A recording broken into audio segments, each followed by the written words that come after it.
తూర్పుగోదావరి జిల్లా రాజమహేంద్రవరంలో ప్రజా సమస్యల పరిష్కార వేదిక అర్జీల పరిష్కారం నాణ్యతగా ఉండాలని ఆయా శాఖల అధికారులకు ఆర్డీఓ కార్యాలయ పరిపాలనాధికారి ఎం సుజాత సూచించారు.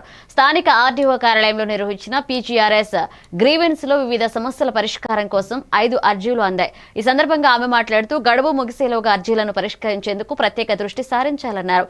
ఈ కార్యక్రమంలో వివిధ శాఖల అధికారులు, ఆర్డీఓ కార్యాలయ సిబ్బంది పాల్గొన్నారు.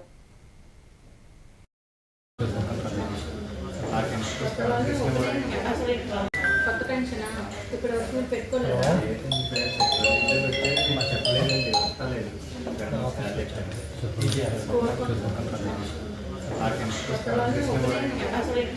కొత్త పెన్షన్ ఇప్పుడు వరకు పెట్టుకోలేదా?